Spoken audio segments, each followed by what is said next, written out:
Bonsoir à tous. Une fois de plus, je suis très heureux de vous accueillir pour cette visioconférence qui va aborder un sujet ô combien important pour vous tous qui êtes de jeunes adolescents excellents et ambitieux, puisque le thème abordé sera celui de l'accès et des voies qui mènent aux études supérieures d'excellence. Ces études qui sont prestigieuses, qui sont sélectives et pour lesquelles vous avez décidé de vous engager au sein de l'Institut Louis Germain. Ce soir, c'est un partenaire de l'Institut Louis Germain, un partenaire fidèle et qui nous aide beaucoup, qui va prendre la parole en la personne de Thibaut Nollet, qui est responsable, il se présentera, mais au sein du lycée Sainte-Geneviève, qu'on appelle Ginette, qui est l'un des tout meilleurs lycées de France, si ce n'est le meilleur lycée de France pour tout ce qui est, pour tout ce qui concerne les classes préparatoires aux écoles d'ingénieurs et aux écoles de commerce, et plus largement, il va comment dirais-je, vous éclairer, vous dire comment est-ce qu'on peut intégrer une classe préparatoire, ou comment on peut aussi se préparer lorsqu'on ambitionne de faire des études de médecine, d'intégrer une faculté extrêmement prestigieuse et pour lesquelles il faut se donner les moyens de concourir avec des élèves qui, comme vous, sont très ambitieux, qui, comme vous, sont excellents et avec lesquels vous allez vous retrouver à un moment ou à un autre sur la même ligne de départ. Thibaut, je te laisse la parole, je te laisse te présenter et bien bonne présentation et merci encore de t'être rendu disponible pour nous. Bonsoir, merci beaucoup Julien de ce mot d'accueil. Bonsoir à tous les participants et toutes les participantes. Donc voilà, je me présente en deux mots, Thibaut Nollet. Je suis de formation professeur de physique en classe préparatoire où j'exerce encore comme professeur en classe de deuxième année à Sainte-Geneviève à Ginette. Et également au sein de l'établissement, je m'occupe d'un certain nombre de partenariats et notamment de l'accès aux filières, à nos filières pour des jeunes qui sont euh, notamment issus des territoires, soit des territoires ruraux reculés, soit des banlieues des grandes villes, afin de faire connaître un petit peu ces cursus sélectifs et de pouvoir aussi démystifier un peu ces cursus qui ne sont pas toujours connus dans leur intégralité. Voilà, donc je vais vous proposer une présentation ce soir qui va s'appuyer sur quelques diapos que je vais vous projeter. Et donc mon propos va porter sur l'orientation vers les filières sélectives. Voilà, j'espère que vous pouvez tous voir ce que je suis en train de vous projeter et que vous m'entendez bien. Si ce n'est pas le cas, n'hésitez pas à écrire un message dans le chat et quelqu'un vous viendra en aide rapidement. Alors, d'abord, pour commencer cette présentation, euh, je voudrais simplement donner un petit peu un aperçu d'un certain nombre de métiers qui sont accessibles par ce qu'on appelle les cursus sélectifs. Voilà, Monsieur Puel aime bien parler aussi des cursus d'excellence, hein, c'est un petit peu la même chose. Et donc, ce sont des cursus qui vont vous permettre d'accéder à des métiers comme par exemple un certain nombre de métiers du domaine de la santé, en particulier voilà, les médecins, qui soient généralistes ou spécialistes, passent par des cursus sélectifs, les sages-femmes également, les chercheuses et les chercheurs dans les laboratoires, laboratoires de recherche notamment, également voilà, les études d'ingénieur. Donc là, je vous ai mis une photo, voilà, d'une responsable de maintenance dans un atelier. Donc je reparlerai pas mal des études d'ingénieur par la suite. Mais ça peut être aussi beaucoup de métiers du secteur que l'on dit tertiaire, hein, le secteur des services, par exemple, un expert comptable. On peut penser aussi aux fonctions d'enseignement, hein. Les enseignants sont passés pour la plupart d'entre eux par des cursus sélectifs. Les officiers aussi, par exemple ici, la photo que j'indique montre des officiers de la gendarmerie nationale, ou encore les magistrats. Voilà le domaine, le monde de la justice. Alors qu'est-ce que tous ces cursus et tous ces métiers qui sont pourtant si différents les uns des autres ont en commun? Eh bien, ce qu'ils ont en commun, c'est que pour exercer ces métiers-là, eh bien, on doit à un moment ou à un autre passer par une filière d'excellence. Alors, sélectif, qu'est-ce que ça veut dire? Ça veut dire que ces diplômes ou ces métiers sont accessibles après un concours ou des épreuves classantes. Ça veut dire que vous avez dans ces filières-là, dans ces filières d'études, vous avez un nombre de places qui est fixé à l'avance et ce sont les candidats les mieux classés au concours qui vont pouvoir accéder à l'école correspondante ou au métier correspondant. C'est en ce sens que c'est sélectif, c'est-à-dire que tout le monde ne peut pas y entrer, ça nécessite une préparation, ça nécessite de passer des épreuves et à l'issue de ces épreuves, ce sont les meilleurs qui rentrent dans ces cursus-là. Par exemple, beaucoup d'écoles d'ingénieurs que vous connaissez peut-être, qui sont célèbres, comme l'école Polytechnique par exemple, ou l'école Centrale Supélec en région parisienne, recrutent sur concours essentiellement. Mais vous pouvez penser aussi, je parlais du métier d'enseignant, eh bien les enseignants qui vous donnent des cours au quotidien ont passé pour la plupart d'entre eux des concours de recrutement d'enseignants qu'on appelle le CAPES ou l'agrégation, c'est-à-dire que de la même façon, bah, un certain nombre de candidats se sont présentés pour devenir enseignants et un jury a sélectionné les meilleurs d'entre eux. Voilà donc ce qui est commun à toutes ces études sélectives, c'est qu'à un moment donné, il va falloir passer par une sélection, donc souvent un concours ou des épreuves classantes, où on va classer les candidats du premier jusqu'au dernier et on va en retenir un certain nombre. Alors pourquoi est-ce qu'on fait ça? En fait, qu'est-ce que ça apporte le fait de sélectionner par un concours plutôt que de faire par exemple simplement un entretien ou de lire un dossier? Ou d'ouvrir à tout le monde. Qu'est-ce que ça apporte de plus de sélectionner par un concours et pourquoi on fait ça? Ben parce qu'on pense que quand on sélectionne par concours, on donne à tout le monde les mêmes chances, à condition bien sûr que tout le monde puisse se préparer dans des conditions semblables. Vous avez sûrement étudié un petit peu l'histoire dans votre cursus au collège et au lycée. Vous savez qu'en 1789, au moment de la Révolution française, un des moments très importants, ça a été la promulgation de la Déclaration des droits de l'homme et du citoyen. Vous savez que l'idée de cette déclaration, c'est de dire que les hommes naissent et demeurent libres et égaux en droit, et par conséquent, eh bien, le fait d'accéder au métier ne devait plus se faire comme sous l'Ancien Régime, à cause, par exemple, de sa naissance ou parce qu'on est né dans une famille noble, mais uniquement sur la base des talents de chacun. Et il est écrit dans la Déclaration des droits de l'homme et du citoyen que tous les citoyens étant égaux aux yeux de la loi sont également admissibles à toute dignité, place et emploi public selon leurs capacités.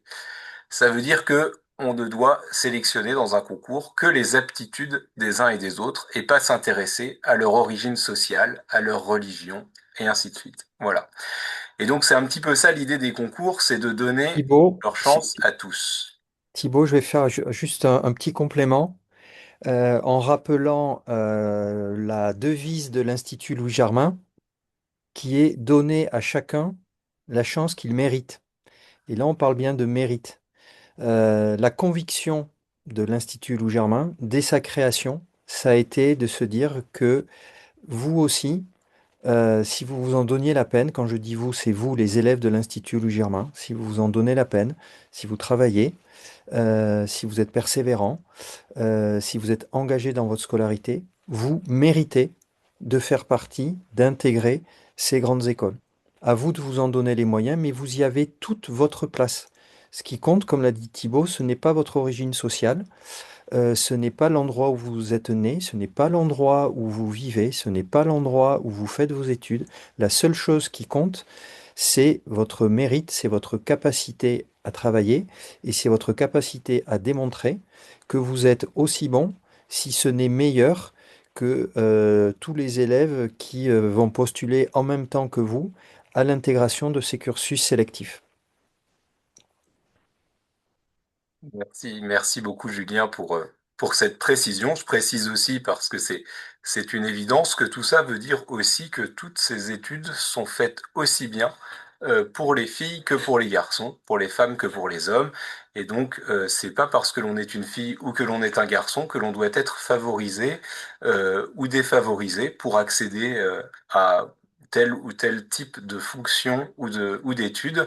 Et donc toutes les études, qu'il s'agisse de maths, de physique, d'informatique, de sciences du vivant, qu'il s'agisse de sciences sociales, qu'il s'agisse de sciences politiques, qu'il s'agisse d'études de journalisme, qu'il s'agisse d'enseignement, qu'il s'agisse de, de fonctions d'officier et ainsi de suite, toutes ces études et tous ces postes-là sont également accessibles aux garçons comme aux filles. Voilà. Alors, sélectif. Ce qu'il faut se dire entre nous et se le dire en vérité, c'est que ça veut toujours dire exigeant. Parce qu'à partir du moment où vous allez postuler à un concours, bah, comme je vous l'ai expliqué, il y a un certain nombre de candidats et à la fin, il y a un certain nombre de personnes qui sont retenues. Alors, selon les concours, pouvez avoir 2 fois, 3 fois, 10 fois, 20 fois plus de candidats qu'il n'y a de places.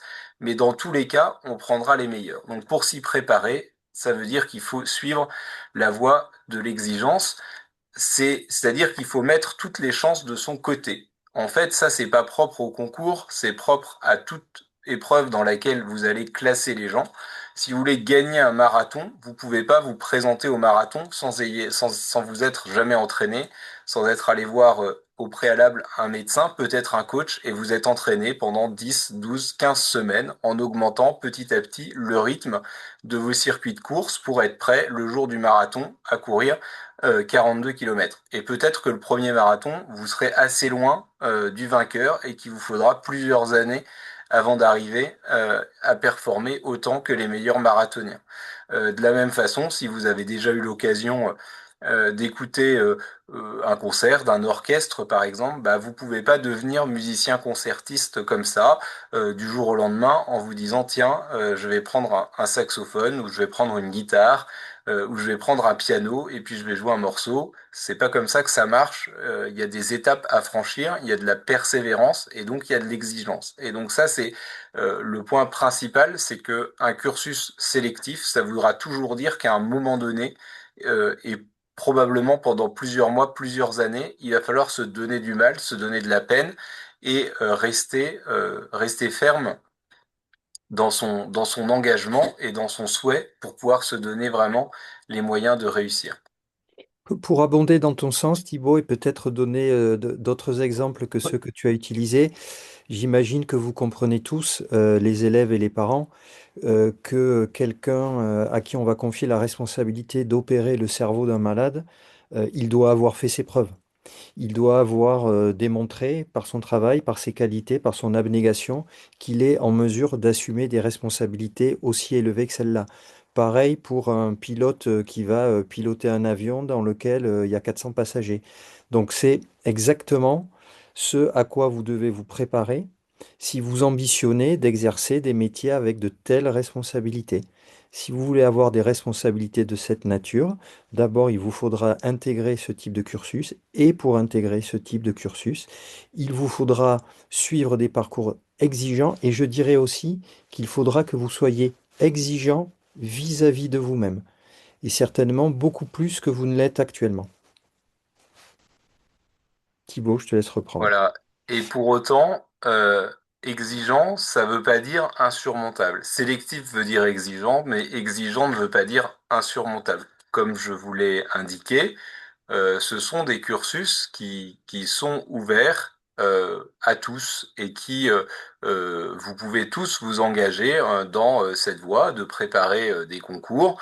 Il faut pas s'imaginer que à cause de ce niveau d'exigence, vous n'y arriverez pas. Si vous vous donnez les moyens de vos ambitions, vous y arriverez. C'est sûr que pour s'orienter vers les filières sélectives, il faut accepter des contraintes. Monsieur Puel vient d'en parler. Il faut fournir beaucoup de travail et il faut fournir dans ces filières-là, après le baccalauréat, plus de travail que celui qu'on a fourni avant le baccalauréat. Et je dirais même qu'avant le baccalauréat, il est très important en première, en terminale, d'aller au-delà des simples objectifs de formation pour le bac. C'est très bien d'avoir son bac, mais on peut en première, en terminale, on a de la réserve de travail et on peut approfondir beaucoup les sujets que l'on traite en cours pour se préparer justement à un rythme de travail plus intense qui sera utile ensuite dans l'enseignement supérieur. Et puis, il faut faire preuve de régularité. Voilà, je reparle du marathonien de tout à l'heure, mais on peut pas baisser les bras au bout de 15 jours d'entraînement en se disant, bah voilà, au bout de 15 jours, j'arrive à faire que 10 kilomètres. Bah non, bah il faut continuer, et puis peut-être qu'on fait que 10 kilomètres, mais on fera 15 le mois d'après, et puis après on fera 20, et ainsi de suite. Voilà. Et donc, il faut faire preuve vraiment de cette patience, de cette persévérance et de cette régularité. Alors, vous êtes à l'Institut Louis Germain, donc vous êtes bien accompagné. C'est important d'avoir cet accompagnement pour s'orienter vers les filières sélectives. Excusez-moi. Parce qu'il faut notamment que vous appreniez à vous connaître et que vous appreniez à surmonter le découragement. Voilà. Julien, je vais te laisser 2 secondes prendre la Oui, parole. Je vais me prendre un verre d'eau pour pouvoir oui, continuer. vas-y. Mais là, je dirais que pour vous, ce que dit actuellement Monsieur Nollet n'est pas une nouveauté, et vous en apportez la preuve à chaque période de vacances, puisque je vous vois toujours très nombreux venir au campus, et vous faites preuve de cette persévérance, de cette ténacité, de cet engagement. Donc, ce qui est certain, c'est que vous vous êtes engagé sur la bonne voie, ça c'est sûr. Vous êtes sur la voie sur laquelle qui peut, pardon, vous mener à des cursus d'excellence, mais vous n'êtes pas au bout du chemin. Et plus vous allez avancer sur ce chemin, plus vous allez voir que bah, la pente va s'élever. Et c'est avec cet entraînement que vous aurez accumulé bah, que vous allez pouvoir progresser et monter cette pente sans trop de difficultés. Voilà, merci beaucoup Julien. Me voilà de retour. Voilà, donc quand je dis surmonter le découragement, c'est effectivement le fait de se préparer au fait que dans ces filières sélectives, quand on prépare un concours, bah forcément il y a des jours où on n'y arrive pas, il y a des jours où le travail est difficile, il y a des jours où il y a beaucoup de travail et on a l'impression de ne pas arriver jusqu'au bout de son travail, et tout ça fait partie aussi de cet apprentissage-là. Il faut surtout pas se dire qu'on est seul dans ces situations, que enfin voilà, c'est parfaitement normal dans ce type de situation de devoir passer parfois des moments un petit peu difficiles. Donc il faut tout ça s'y préparer, avoir une bonne force intérieure et se dire bah j'y vais, je sais quel est l'objectif, je veux vraiment faire ça plus tard et donc je me donne les moyens de surmonter les difficultés que je rencontre. Voilà. Alors les filières sélectives aujourd'hui disposent toutes d'un encadrement avec notamment un corps professoral, des enseignants qui sont bien entendu formés et attentifs à ce que tout se passe bien pour les étudiants. Malgré cette quantité de travail, il y aura toujours quelqu'un pour vous dire que c'est normal de ne pas arriver à tout faire, que c'est normal d'éprouver ici ou là de la fatigue et de la difficulté. Mais ce qui est important, c'est vraiment de tenir sur la durée et de persévérer. Et puis, il faut savoir aussi que une fois que vous êtes dans ces filières sélectives, c'est pas du tout un long tunnel comme on peut l'imaginer, où on, on ne voit jamais la lumière. C'est vrai qu'on travaille beaucoup, mais ce travail est source d'épanouissement. On apprend beaucoup de contenu académique. Euh, Si vous êtes dans un institut de sciences politiques, vous allez apprendre énormément de choses sur la marche du monde. Vous allez comprendre beaucoup de choses auxquelles vous n'aviez jamais été confronté, sur la géopolitique, sur les relations entre les États, sur la manière dont est géré, dont est administré un pays. Vous allez apprendre des choses sur les sciences sociales. Si vous êtes dans un cursus médical, vous allez tout savoir en quelques années sur le fonctionnement du corps humain. Si vous êtes dans un cursus plus ingénieur, vous allez énormément apprendre de choses sur vraiment tout l'environnement technique qui est celui d'une société comme la nôtre, où la technologie est présente absolument partout. Et tout ça, en fait, c'est une vraie source d'épanouissement, une source de joie aussi. Donc on s'engage certes dans quelque chose d'exigeant, mais qui apporte beaucoup. Et puis on apprend aussi beaucoup sur soi, parce qu'on apprend aussi à découvrir un petit peu ses limites. On apprend à voir comment on réagit dans des situations plus ou moins de pression ou des situations de travail intense. Et ça, c'est très important pour la suite.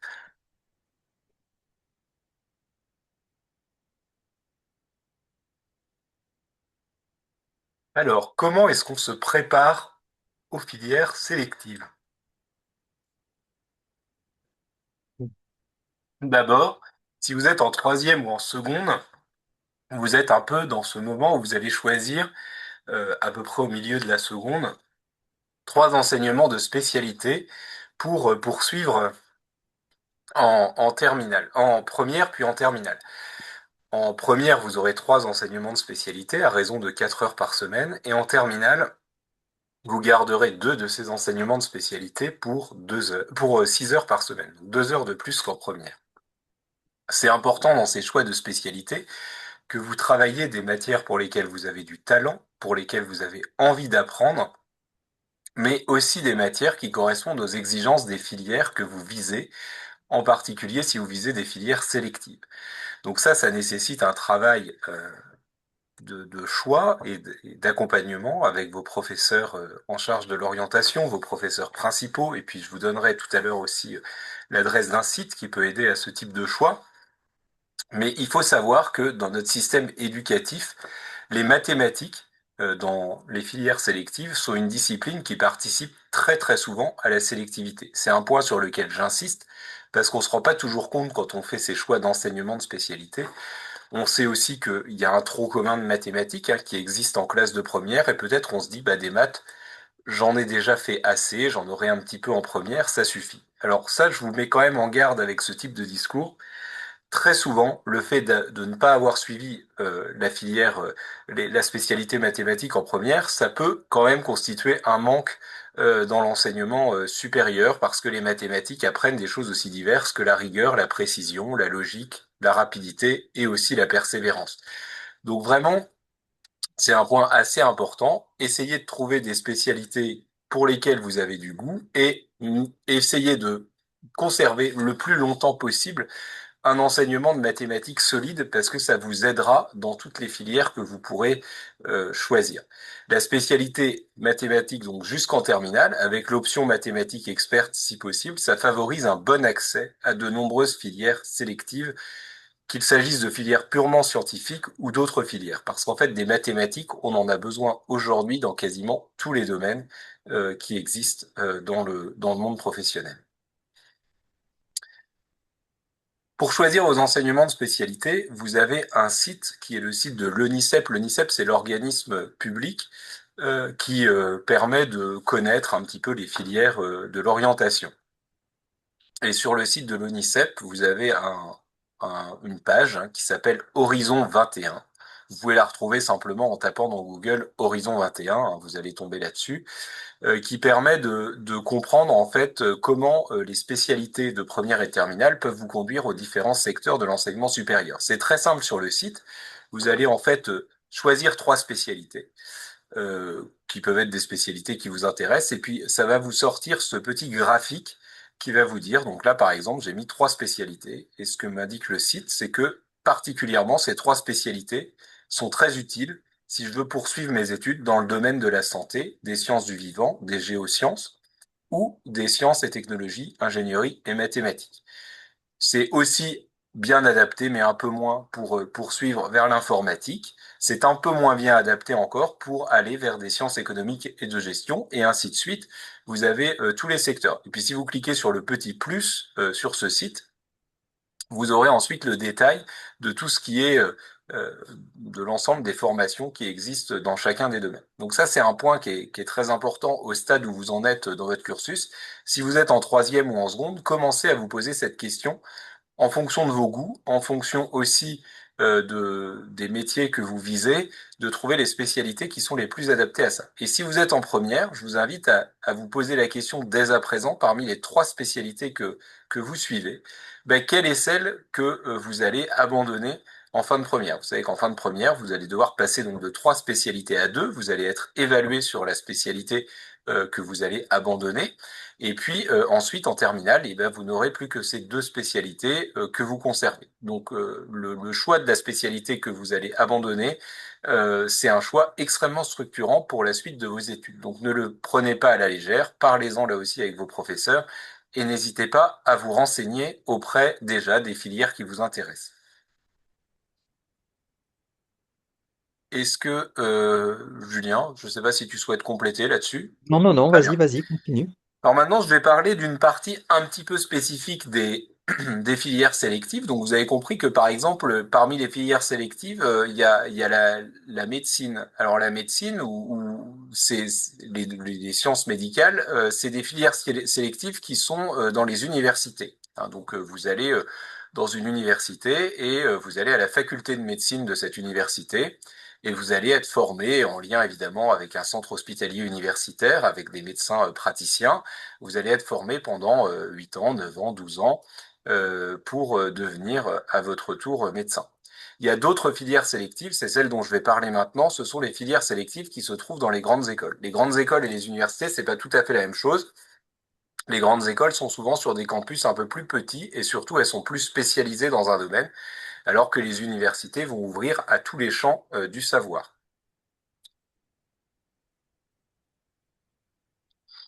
Les grandes écoles, vous en trouvez certaines directement sur Parcoursup.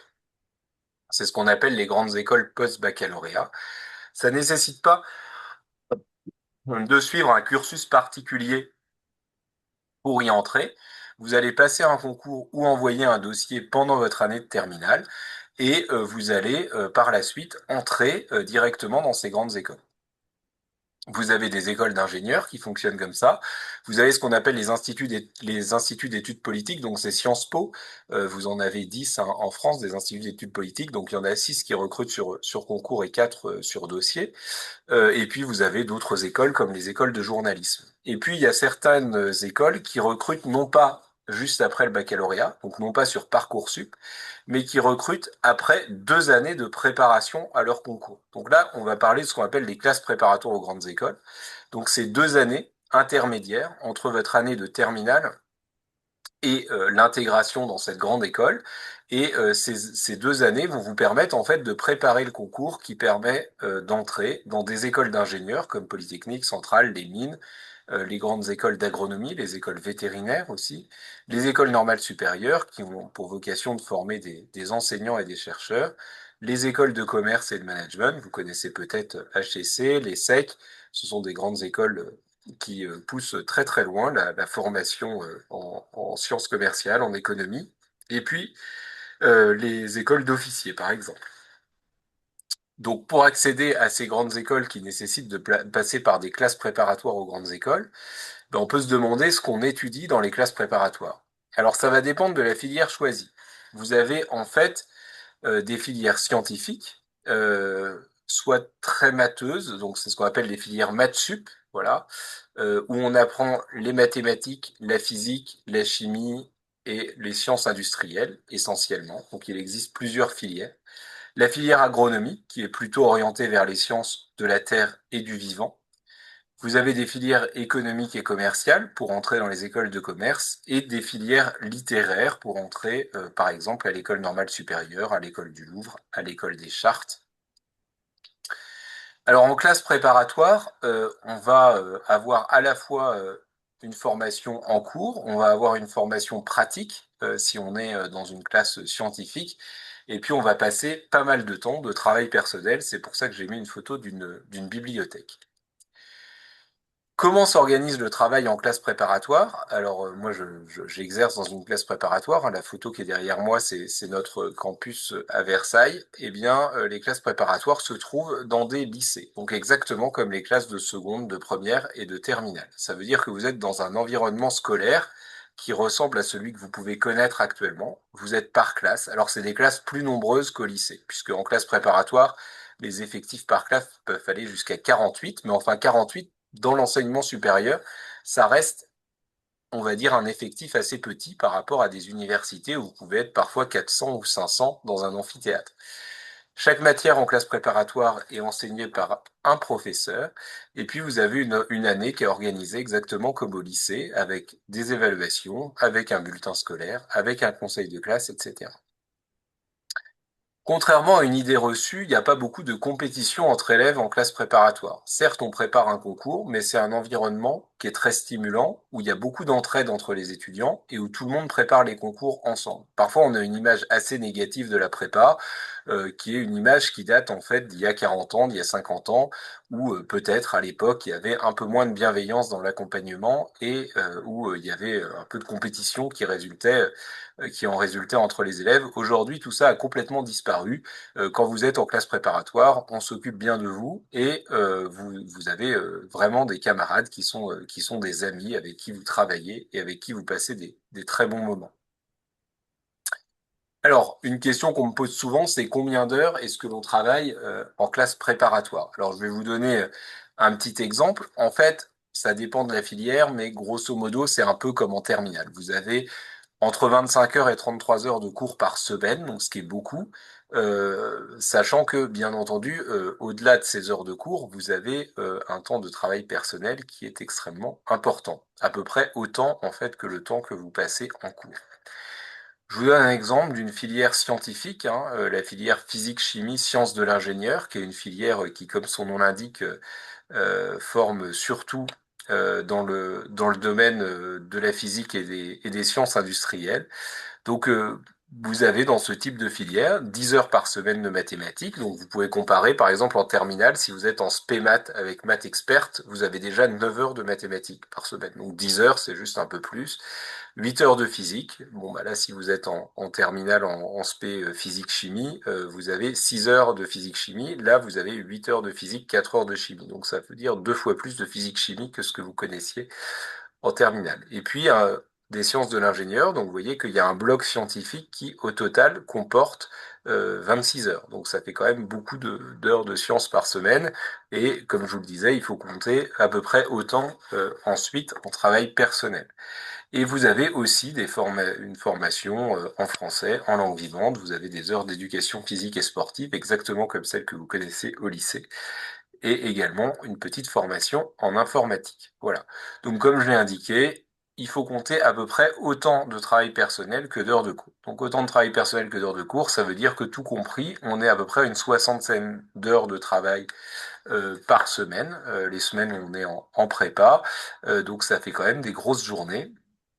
On va beaucoup travailler après les cours. Après, comme je vous le disais, c'est un environnement comme celui du lycée, donc ça veut dire qu'on a les mêmes vacances scolaires qu'au lycée, ça veut dire qu'on a 2 semaines de vacances à la Toussaint, 2 semaines de vacances à Noël, 2 semaines en février, 2 semaines aux vacances de printemps, et donc on a quand même des vrais temps de respiration. Mais quand on est en classe, et donc à chaque fois pour 6 semaines ou pour 7 semaines de suite, il faut compter qu'on va avoir effectivement beaucoup de temps de travail. Ça Je n'empêche reviens à pas. ce que tu disais un moment, Thibaut, au début de ton intervention. Euh, Facialement, comme ça peut paraître important, et c'est important, parce qu'en plus d'avoir des heures de cours en nombre aussi important, le niveau est élevé, ou en tout cas la difficulté qui va vous être proposée est élevée, le rythme des cours est soutenu, mais il n'y a rien d'insurmontable là-dedans. Absolument rien d'insurmontable. Euh, J'imagine, Thibaut, que tu es passé par une classe préparatoire, j'en suis même certain. Je suis aussi passé par une classe préparatoire. Alors peut-être que Thibaut est un génie, mais moi je n'en suis pas un. Donc si j'y suis arrivé, il n'y a aucune raison que vous n'y arriviez pas de votre côté. Tout est une question d'engagement, de motivation, de persévérance et de ténacité. Mais oui, comme ça peut sembler beaucoup, c'est beaucoup, mais c'est faisable. C'est pas un obstacle qui est infranchissable pour vous, pas du tout. Et puis on est dans un environnement où en réalité personne ne réussit vraiment sans travailler, hein. Donc tout le monde est dans le même bateau, tout le monde travaille. Alors il y en a qui ont plus de facilité que d'autres, hein. Ça reste comme tout environnement scolaire. Vous êtes plutôt des jeunes, vous, avec des facilités. C'est vrai qu'une fois qu'on va remettre ensemble que des jeunes qui ont des facilités, bah automatiquement, ça va, vous avez peut-être des facilités aujourd'hui, mais vous serez peut-être pas celui qui en a le plus demain en classe préparatoire. Il y aura peut-être des gens qui ont encore plus de facilités que vous, ou vous serez peut-être parmi ceux qui en ont le plus. Ça, on peut difficilement le prévoir, à vrai dire. Mais en tout cas, tout le monde est obligé de travailler, tout le monde s'entraide, encore une fois, et ce que je le redis aussi, si vous faites le choix de ces filières-là, c'est parce que ces matières-là vous passionnent, vous seront enseignés par des professeurs qui, je l'espère, sont passionnants et qui vous donneront encore plus de goût pour ces matières. Et encore une fois, ce qui fait aussi que vous tenez, c'est que vous savez pourquoi vous le faites. On va pas en classe préparatoire par hasard. On va en classe préparatoire parce qu'on a un projet professionnel, et ce projet professionnel, eh bien, il va pouvoir aboutir grâce à votre engagement. Voilà. Comment est-ce que je peux savoir si je suis fait pour une classe préparatoire? Ben, voilà, moi je vous conseille de réfléchir à ces petites questions. Est-ce que vous souhaitez faire des études longues d'abord? Parce que effectivement, les classes préparatoires, ça nécessite 2 années de prépa pour intégrer une école dans laquelle on va passer au moins 3 ans. Donc ça veut dire que à partir de la terminale, à partir du jour où on a son bac, on est parti pour au moins 5 ans, et parfois un peu plus. Ensuite, est-ce que vous avez un horizon professionnel qui vous plaît, hein, parmi tous les débouchés possibles? J'ai parlé d'un certain nombre de débouchés tout à l'heure. C'est vrai que parfois ça correspond aussi à des métiers qui peuvent ne pas être très concrets dans votre imaginaire. Par exemple, quand on parle d'un ingénieur, en fait, ça recouvre tellement de réalités professionnelles différentes que on voit pas forcément très bien ce que c'est. Donc il faut absolument essayer d'imaginer, de vous renseigner. Un ingénieur, il peut travailler dans un bureau d'études, il peut avoir une fonction où il va être plutôt derrière son ordinateur en train de concevoir des objets ou des projets. Il peut être aussi sur le terrain, il peut être en train de diriger une équipe qui installe une voie ferrée, il peut être en train de construire un hôpital, il peut être voilà, il peut être dans une usine de production de matériaux de construction, il peut produire des voitures, produire des avions. Voilà, en fait, c'est une foule de métiers, et si l'un de ces métiers vous intéresse, eh ben, dites-vous que ça vous donnera vraiment le surcroît de motivation nécessaire pour réussir en prépa. Il faut posséder une grande motivation dans ces matières de prédilection, parce que on peut aimer la physique. C'est une chose d'aimer la physique, c'est une autre chose de faire 12 heures par semaine, comme je vous le disais, de physique et de chimie avec un prof, et puis de retravailler ça aussi tous les soirs. Ça veut dire qu'on va faire de la physique vraiment tous les jours, donc il faut vraiment aimer ça. Et donc il faut se poser cette question de son appétence et de son goût. Il faut avoir une grande capacité de travail, hein, voilà, et je crois que justement, ce que vous vivez sur les campus de l'Institut Louis Germain, ça vous aide aussi à développer cette capacité de travail, de concentration, de rester toujours motivé et de développer, voilà, vraiment cette capacité de travail pour pouvoir faire des journées où on va travailler peut-être 10 heures, 11 heures dans la journée, parfois, et en tirer une satisfaction, ne pas être épuisé et quand même toujours se sentir bien et dans un équilibre. Et si vous, voilà, si vous orientez en classe préparatoire, c'est aussi parce que vous avez envie de poursuivre dans un type d'études supérieures qui ressemble un peu en termes d'organisation, c'est ce que j'expliquais tout à l'heure, à un lycée. Ça, c'est quand même un critère important parce que si vous vous dites que, si vous imaginez l'enseignement supérieur comme étant un enseignement à l'université qui va être un petit peu plus à la carte, avec des promotions importantes, avec des cours en amphithéâtre, euh, avec beaucoup de liberté aussi dans l'organisation de la vie étudiante, bah, c'est moins le cas en classe préparatoire. En classe préparatoire, vous restez dans un encadrement de lycée. Ça veut dire que vous avez strictement jamais le droit d'être en retard en cours. Si vous êtes en retard, bah, vous irez voir le CPE pour avoir un mot de retard. Ça veut dire que quand vous êtes absent, eh ben, il faut avoir un mot d'absence. Ça veut dire que quand il y a une évaluation, bah, vous êtes là pour l'évaluation, vous aurez une note à la fin, et si vous n'êtes pas là et que vous n'avez pas justifié pourquoi vous n'êtes pas là, vous allez vous faire tirer les oreilles. Voilà. Donc ça reste un environnement très scolaire. C'est pas tout à fait l'idée qu'on se fait d'un environnement universitaire qui va être effectivement beaucoup plus ouvert. Voilà. Donc ça fait partie aussi des critères qui sont importants pour choisir.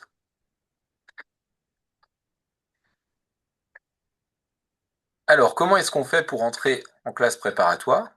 Bah, en première, d'abord, on réfléchit bien aux deux spécialités qu'on conserve en terminale. Si vous voulez aller vers une classe préparatoire scientifique, le plus courant, c'est quand même de conserver les mathématiques et la physique en terminale. Si vous voulez aller vers une classe préparatoire économique, le plus courant, c'est de garder les mathématiques plus une autre spécialité qui peut être, par exemple, une spécialité comme HGGSP, par exemple, on va beaucoup rencontrer ça, ou encore voilà, un enseignement très axé sur la littérature ou les langues étrangères. Voilà. Et puis si vous voulez aller vers une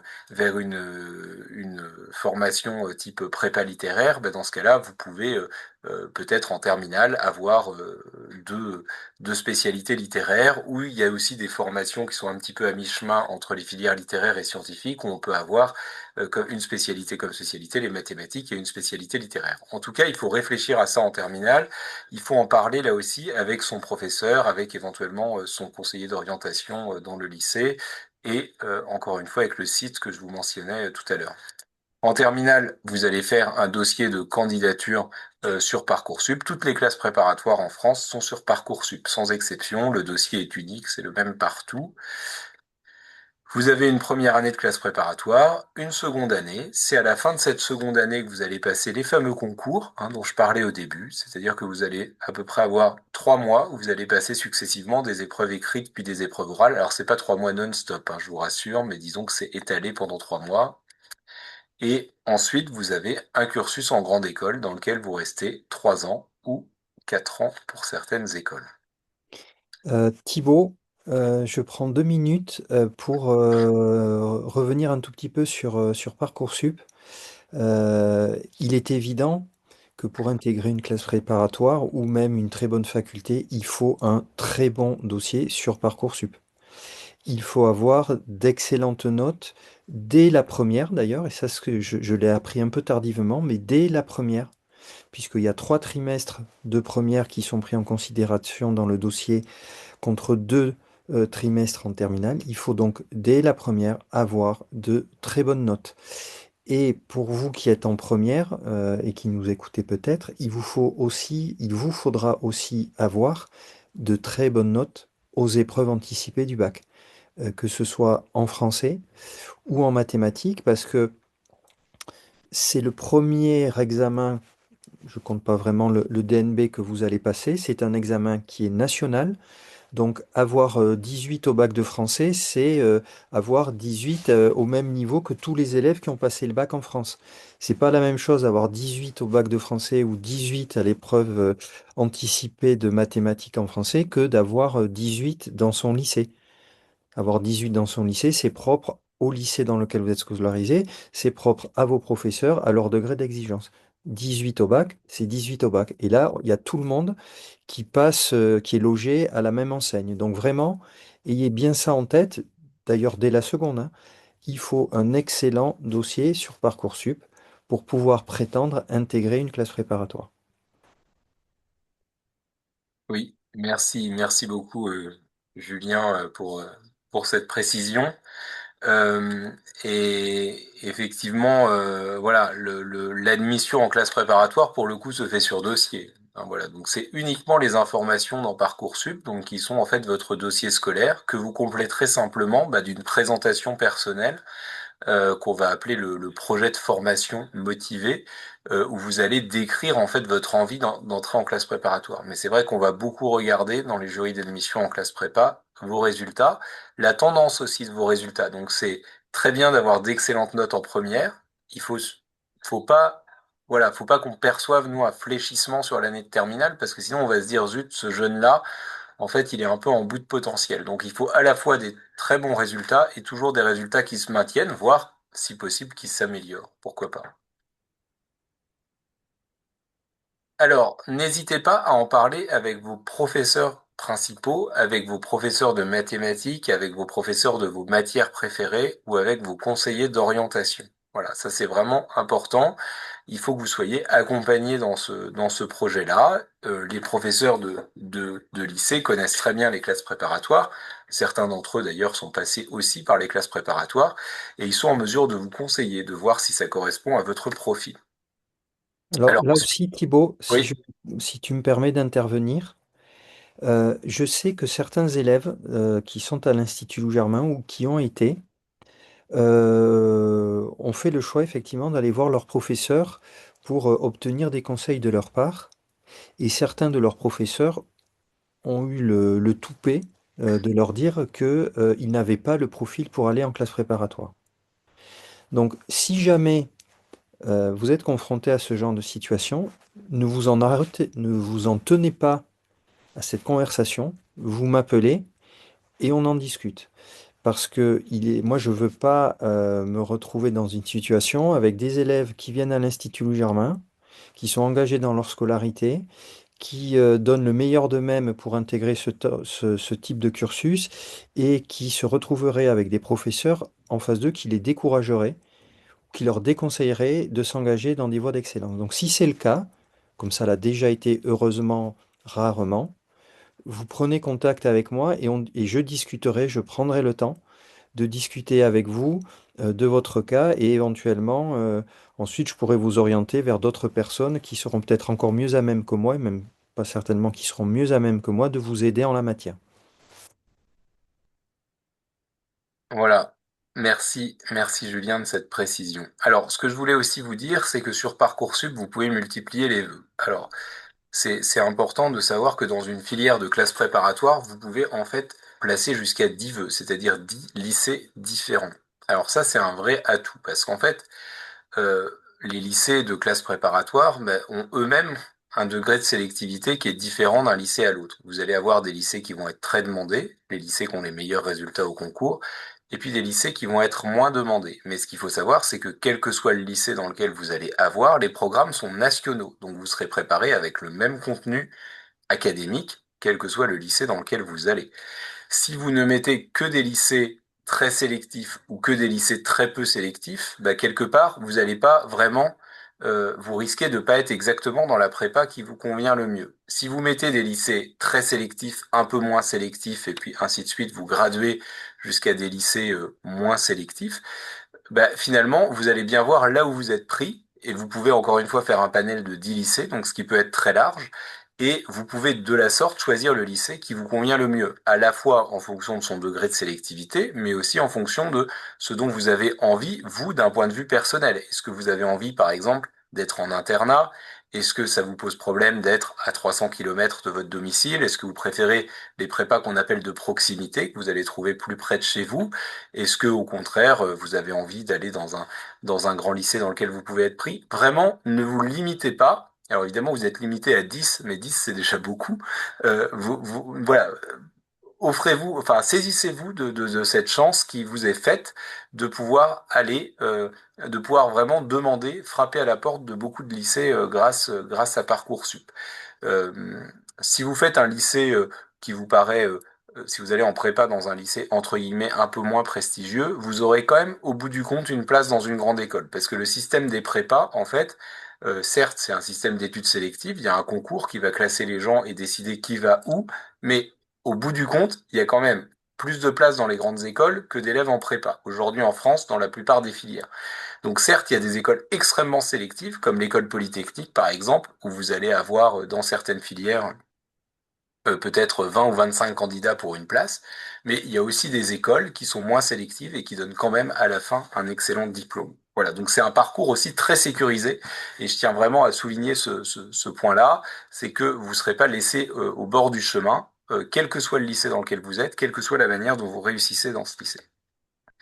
Je précise aussi, parce que c'est une question très importante, que en classe préparatoire, donc si vous êtes dans une classe préparatoire publique, la scolarité est gratuite, puisque les classes préparatoires relèvent des lycées, donc il n'y a pas de frais de scolarité. Il peut y avoir quelques frais annuels qui vont être liés à l'inscription cumulative à l'université, euh, des frais annuels de l'ordre de 200 euros. Il y a des frais d'inscription, en revanche, au bout de la prépa, au moment des concours, vous devez payer pour vous inscrire au concours, sauf si vous êtes boursier de l'enseignement supérieur. Quel que soit le niveau de bourse de l'enseignement supérieur, qu'on appelle l'échelon, vous aurez la gratuité à ce moment-là de la totalité des frais d'inscription au concours. Voilà. Donc, par rapport à la question aussi, c'est une question très importante hein, quand on s'oriente vers l'enseignement supérieur, quels sont les frais qu'on fait supporter à sa famille? Donc, effectivement, parce qu'il y a aussi des frais qui s'ajoutent bien sûr à ça, qui vont être peut-être le logement, qui vont être peut-être des frais d'internat, qui vont être bon, des frais évidemment aussi de vie courante, hein, de vous alimenter, de vous voilà. Donc, mais sachez en tout cas que la partie scolarité, si vous êtes dans une classe préparatoire publique, la scolarité est gratuite. Si vous êtes dans une classe préparatoire privée sous contrat, eh bien, dans ce cas-là, il y a des frais de scolarité qui, dans la plupart des établissements privés aujourd'hui, dépendent en fait des revenus de la famille de manière à s'ajuster au mieux aux ressources des uns et des autres. Voilà. Là encore, Thibaut, je me permets d'intervenir pour rappeler à ceux qui ont assisté à la dernière réunion que j'ai animée qui s'appelait le sixième campus et pour préciser à ceux qui n'ont pas pu y assister que dès l'année prochaine, dans le cadre de son dispositif La prépa aux classes préparatoires, l'Institut Louis Germain allouera à ses élèves les plus méritants une bourse qui leur permettra, lorsqu'ils intégreront le cycle des études universitaires, de prendre en charge un certain nombre de frais, comme par exemple l'acquisition du matériel, d'un matériel informatique, d'un ordinateur, l'acquisition de manuels scolaires, peut-être aussi le payer tout ou partie d'une caution qui vous sera demandée lorsque vous louerez un studio, que vous prendrez une chambre dans une résidence universitaire. Donc ayez ça en tête aussi. Donc, comme l'a dit Thibaut, vous n'aurez pas de frais d'inscription à payer si vous êtes boursier, mais pour tous les frais annexes et pour les frais importants et cruciaux pour votre scolarité, l'Institut Louis-Germain pourra allouer une bourse aux élèves les plus méritants du tutorat d'excellence. Merci Julien. Je vous remets juste en dernière diapo là le calendrier Parcoursup. Alors si vous êtes en terminale, ça vous concerne pour cette année. Si vous êtes en seconde, en première ou en troisième, sachez que le calendrier depuis plusieurs années, il bouge quasiment pas. Hein. Donc en fait, on changera juste 2026, on mettra 2027 et puis ça bougera d'une journée ou deux au maximum. Donc en fait, la plateforme Parcoursup, elle va ouvrir le 17 décembre. Vous allez pouvoir commencer à vous informer. Et à partir du mois de janvier, de la mi-janvier, on formule ses vœux sur Parcoursup. À ce moment-là, les formations auront précisé les effectifs qu'elles peuvent accueillir. Et puis, vous formulez vos vœux jusqu'au 12 mars. Voilà, donc vous avez à peu près ces 2 mois, ce qui nécessite évidemment d'avoir fait un petit travail de renseignement en amont. Et ensuite, les réponses des établissements vont arriver au moment du mois de juin, avec une phase qu'on appelle la phase principale d'admission, qui va concerner vraiment la très très très grande majorité des réponses. Vous êtes normalement fixé avant le 11 juillet, sauf pour quelques cas particuliers où il y a une procédure complémentaire, mais comme vous êtes tous des élèves brillants, vous aurez très très probablement, si vous formulez des vœux qui correspondent à vos souhaits, vous aurez très très probablement une proposition dans la phase principale et même assez rapidement dans la phase principale. Voilà.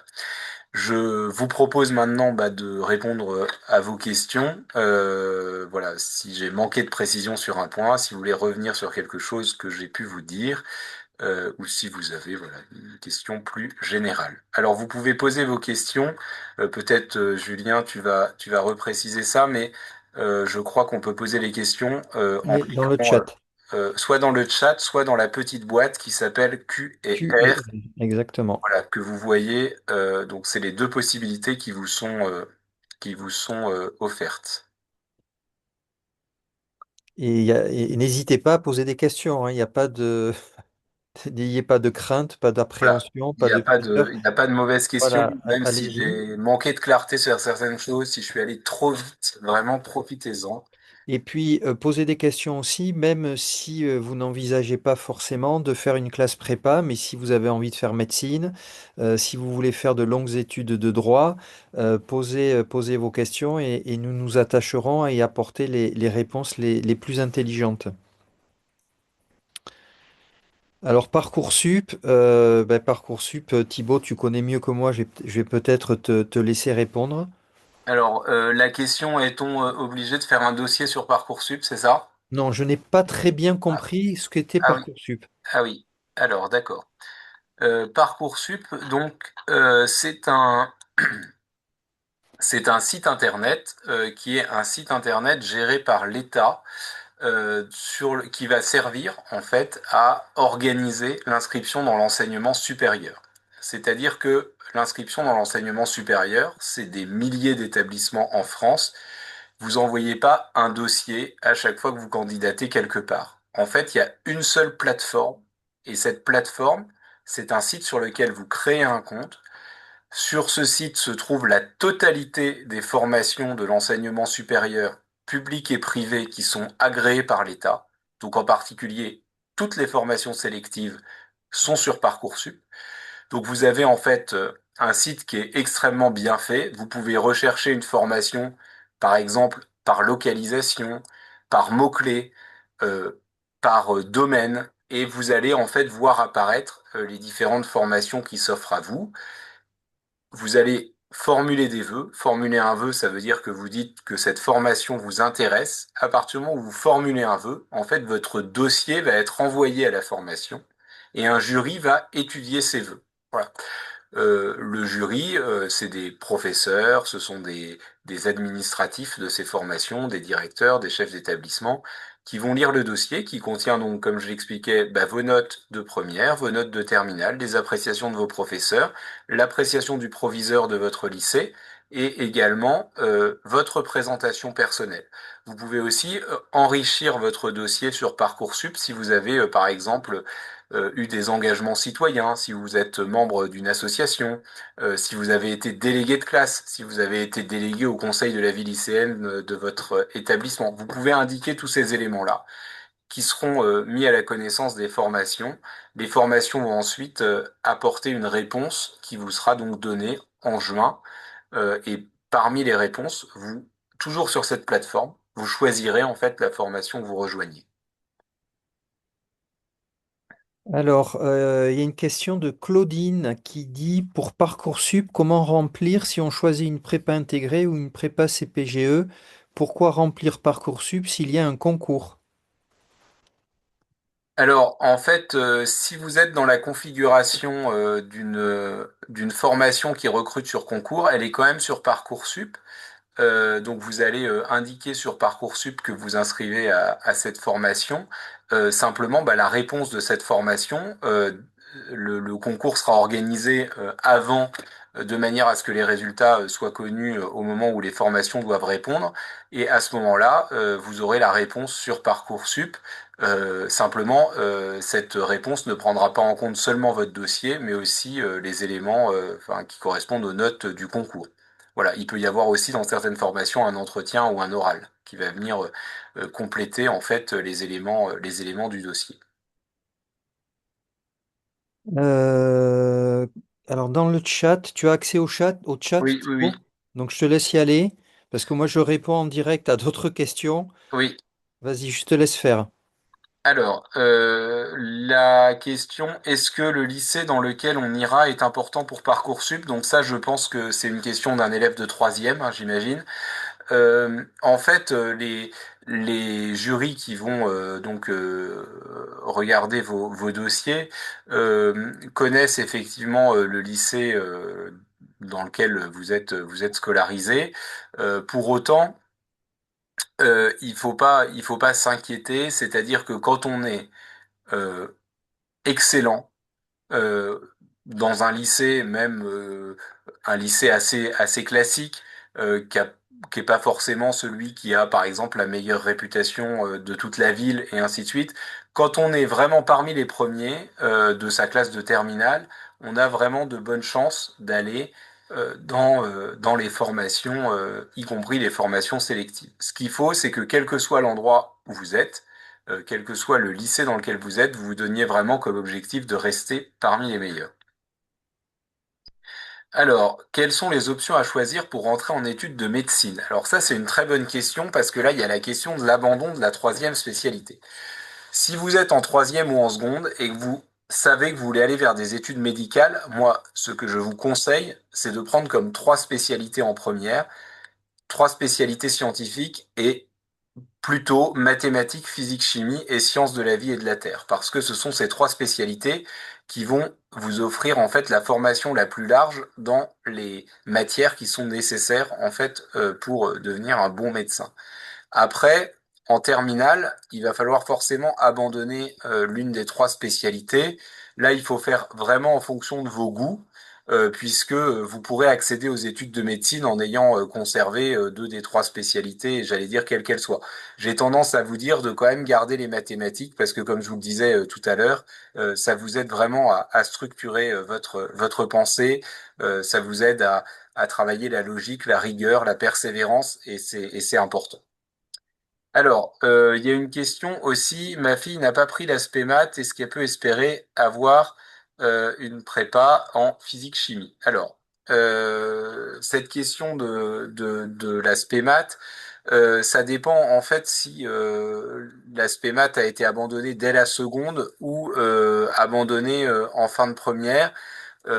C'est assez difficile pour être honnête de réussir en classe préparatoire physique ou mathématique, enfin voilà, les prépas scientifiques, en ayant laissé tomber les mathématiques en seconde, en ayant seulement le tronc commun de maths en première, c'est vraiment aujourd'hui très difficile. On encourage vraiment, vraiment, vraiment, à chaque fois que c'est possible, à avoir en terminale deux spécialités scientifiques et, si possible, de garder les mathématiques parmi ces deux spécialités scientifiques pour aller vers les prépas scientifiques. Il existe par exemple la prépa agronomique, agrovéto, hein, dont j'ai parlé tout à l'heure, prépa agronomique donc qui va vous ouvrir aux grandes écoles du secteur de l'agronomie, donc par exemple grandes écoles de l'alimentation. Vous pouvez accéder à ces écoles-là en ayant suivi par exemple physique, SVT et des maths complémentaires en terminale.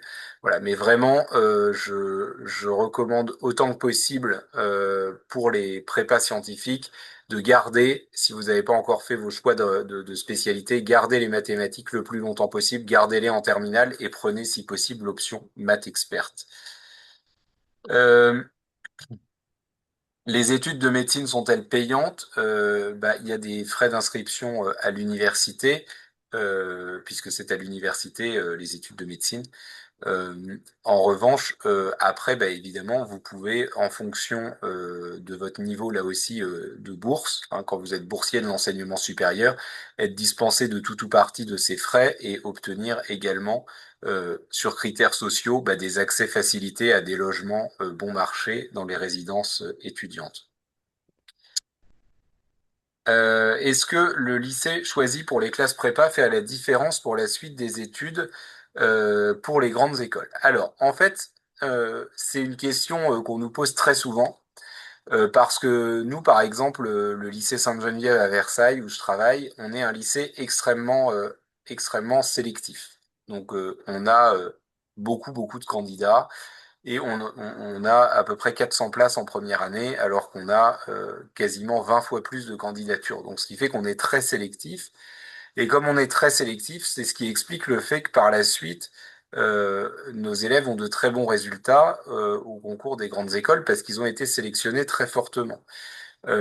Si vous n'avez pas une place dans un lycée extrêmement sélectif, comme peuvent l'être Sainte-Geneviève, Louis-le-Grand, Henri IV et quelques autres, vous aurez une place, comme j'ai expliqué tout à l'heure, dans un lycée où vous aurez le même programme de formation, où vous avez des enseignants aussi qualifiés. Je tiens vraiment à le dire, euh, il n'y a pas des enseignants plus qualifiés dans les lycées les plus sélectifs que dans les lycées que vous pouvez trouver dans les grandes villes ou les moyennes villes de province où il y a des classes préparatoires. Les professeurs ont sont tous des lauréats de l'agrégation. Ils ont pour la plupart fait une école normale supérieure, ils sont spécialistes de leur domaine et que vous soyez dans un lycée très prestigieux ou un lycée un peu moins sélectif, vous aurez une formation d'excellence. Après, ce qui fait qu'effectivement les lycées n'ont pas le même taux de réussite au concours des grandes écoles, c'est surtout que ce sont pas exactement les mêmes élèves qui y rentrent, parce que plus les élèves sont sélectifs, plus ils ont déjà des élèves forts, et c'est ce qui fait qu'ils réussissent. Mais vraiment, Si vous donnez le meilleur de vous-même, même si vous n'êtes pas dans un lycée extrêmement sélectif, si vous êtes très fort, vous intégrerez les meilleures écoles parce que vous aurez été très bien préparé et ce, où que vous ayez été préparé, ça c'est une certitude. Euh, peut-être Julien, Alors, ouais, il y a une question sur... il n'y a pas d'obligation pour les élèves de l'Institut Louis Germain. Vous intégrez un lycée public, un lycée privé. Vous êtes totalement libre de vos choix, de vos options. Ce qui doit primer, c'est votre intérêt, c'est votre environnement. Et si vous pensez que pour aller dans un bon lycée, bah, il vous faut quitter la ville où vous habitez actuellement, s'il vous faut faire un petit peu plus de trajet que vous n'en faites tous les jours, eh ben, c'est dans cette voie-là qu'il faut s'engager, c'est cette décision qu'il faut prendre. Mais il n'y a aucune obligation pour un élève de l'Institut Louis Germain pour aller ou non dans un lycée public ou un lycée privé. voilà, merci. Il y a une question. Je suis plus fort dans les matières littéraires que scientifiques, mais je veux devenir kiné. Je suis en troisième, dois-je abandonner? Je, très honnêtement, je suis pas spécialiste des études de kiné, mais je suppose, peut-être Julien, tu sais répondre à cette question. Je suppose que c'est plutôt des formations type LAS qui Alors, permettent d'aller dans les... moi, je répondrai avec deux éléments de réponse. Un, on n'abandonne pas, d'abord, surtout quand on est en troisième. Quand on est en troisième et qu'on a 14 ans ou 13 ans, qu'on est en pleine possession de ses moyens, qu'on est intelligent et qu'on a la chance d'être entouré par des parents, on n'abandonne pas une voie dans laquelle on souhaite s'engager. Et puis deux, vous n'êtes qu'en troisième. Hein, peut-être que quand vous allez passer en seconde ou en première, vous allez avoir une espèce de révélation, une illumination et que bah, les mathématiques que vous ferez au lycée vous intéresseront beaucoup plus que celles que vous êtes en train de faire au collège, et que là, eh ben, vous allez complètement vous retrouver dans la voie, pardon, qui vous permettra de faire kiné. Donc, vous n'abandonnez rien du tout, et surtout, vous n'abaissez pas votre ambition. Vous n'abaissez pas votre degré d'exigence, surtout pas. Merci, merci beaucoup, Julien. Je suis en train en même temps également De passer en revue. voilà, de regarder un petit peu certaines réponses. Je suis désolé parce que j'ai cliqué sur le mauvais bouton, qu'il y a une question où une personne a pu voir sa question comme si elle avait été rejetée, mais elle n'a pas été rejetée. Il m'était demandé des éléments de précision sur la lettre de présentation au personnel, le projet de formation motivé dans Parcoursup.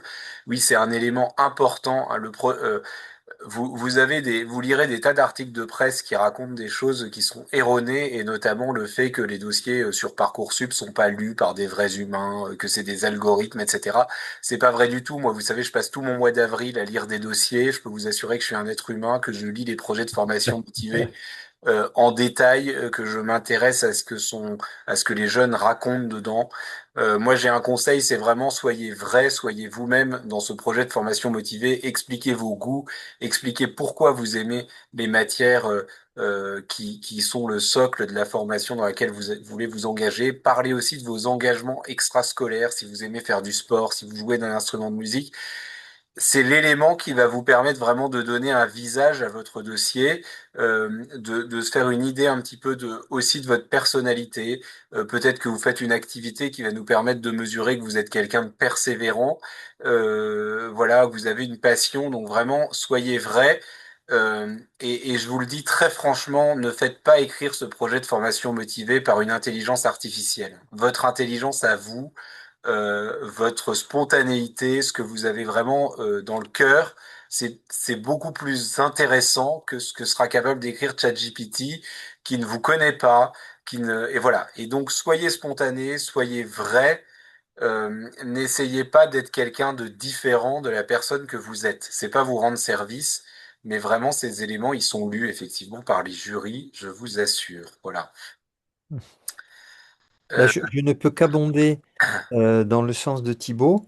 Et pour tous ceux qui se sont inscrits tout dernièrement à l'Institut Louis Germain, Vous vous souvenez de ce que je vous ai dit sur le fait que la lettre de motivation que vous deviez rédiger pour déposer votre candidature, c'était vous qui devez l'écrire et pas une autre personne, et encore moins une intelligence artificielle. Voilà, il y a pas mal de questions en fait qui portent sur la méthodologie. Oui. C'est pas évident de donner en quelques minutes hein, l'ensemble des éléments méthodologiques qui peuvent permettre de réussir dans les matières scientifiques et en classe préparatoire. Mais parmi moi les éléments que je répète le plus à mes étudiants qui sont là à quelques mois des concours, c'est de travailler vraiment le contenu du cours. En fait, la grosse différence entre les classes préparatoires et la première et la terminale, c'est que vous allez démultiplier les contenus en termes de savoir. Vous allez avoir un savoir qui va être beaucoup plus large, qui va être beaucoup plus approfondi. Il va falloir mémoriser beaucoup de choses. Si vous n'êtes pas habitué à mémoriser, ou si vous vous contentez en cours de maths, en cours de physique, de retenir quelques formules par chapitre et puis c'est tout. Si vous rentrez pas dans le fond de la connaissance hein, des phénomènes et des contenus qu'on vous enseigne, vous aurez beaucoup de mal en fait à vous concentrer suffisamment, à emmagasiner, à mémoriser. Et donc le, le conseil principal que j'ai à donner, c'est de voilà, est-ce que vous êtes vraiment capable, quand vous avez appris un cours, quand vous avez terminé un chapitre, de le reformuler entièrement dans ses moindres détails avec vos mots à vous? Est-ce que vous êtes capable de l'expliquer à quelqu'un qui ne connaît pas encore ce chapitre? Et c'est vraiment en fait ce travail-là qui permet par la suite de réussir les écrits des concours où on va beaucoup tester en fait votre aptitude à avoir retenu les contenus qui sont au programme. Encore une fois, ce sont des concours qui sont sur des programmes nationaux et la seule chose que testent ces concours, c'est votre capacité à avoir acquis les connaissances et les compétences qui sont écrites dans les programmes officiels. Bon, Thibaut, je vais mettre un terme à la réunion parce qu'il est déjà 7h15. Ça fait une longue intervention de ta part et vraiment, je t'en remercie très sincèrement. Au nom de tous les élèves et de tous les parents qui étaient nombreux, parce que je pense que au total, près de 200 personnes t'ont écouté avec beaucoup d'attention et beaucoup d'intérêt. Donc vraiment, merci, merci beaucoup. Pour ce qui est des élèves de l'Institut, et pour répondre à certaines des questions qui ont été posées, nous ferons dans le courant du premier trimestre 2026 comme l'année dernière, des visioconférences sur la méthodologie, notamment pour le passage au lycée. Nous ferons une intervention sur l'utilisation de Parcoursup, puisque j'ai vu qu'il y avait des questions qui ont été posées en nombre assez important.